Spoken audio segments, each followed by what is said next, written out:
There lived a certain rich man in the ancient times. This rich man had 2 sons he loved and cherished more than all his possessions. One day, the younger son said to his father, "Father, give me my own share of the property now." His father was troubled with the request he made. With the uncertainty in his face, he asked him, "Son, why are you demanding for your own share of the property? As you can see, I'm still alive, I'm not dead yet." The younger son was persistent until finally the rich man gave in to his demands and divided his property between his 2 sons. After a few days, the younger son sold his part of the property and left home with the money. He traveled to a country far away where he wasted his money on reckless living. He spent everything he had. Then a severe famine spread over that country, and he was left without a thing. This younger son of the rich man roamed the streets in anguish, seeking ways to make ends meet, as he had no money to cater for his basic needs. He wore torn and worn-out clothes and had no place to stay. All his friends deserted him, even those that hyped him when he was wasting his money. None of them offered to help him. Some would make mockery of him as he roamed the streets. He became a bad example to all the young children in that country. He got hired by a man who sent him out to his farm to take care of pigs. He wished he could fill himself with the bean pods the pigs ate, but no one gave him anything to eat. At last he came to senses and said, "All my father's hired workers have more than they can eat, and here I am about to starve.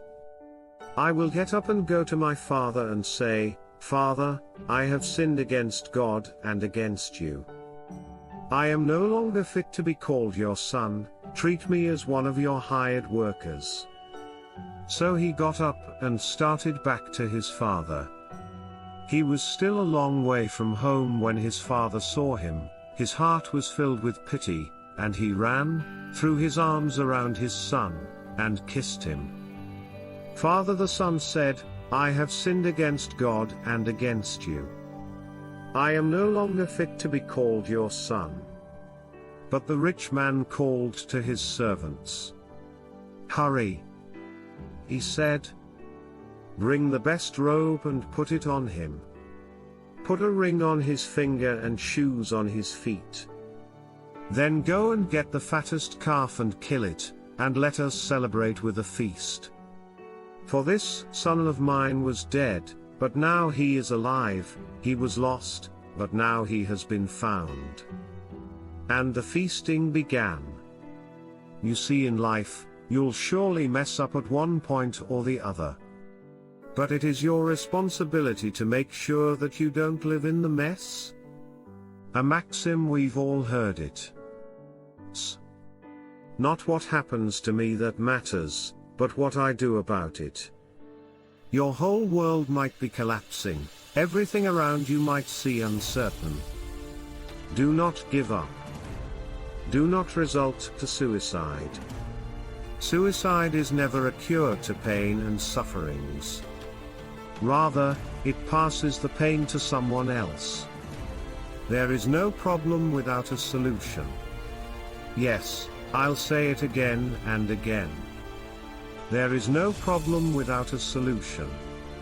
You might have been living in the mess you fashioned for yourself 5, 10 years ago. Some messes occur naturally while some are self-induced. No matter the cause of the mess, go back to your first love. Go back to the drawing board. God's message for you is to return to Him. He only has the solution you need.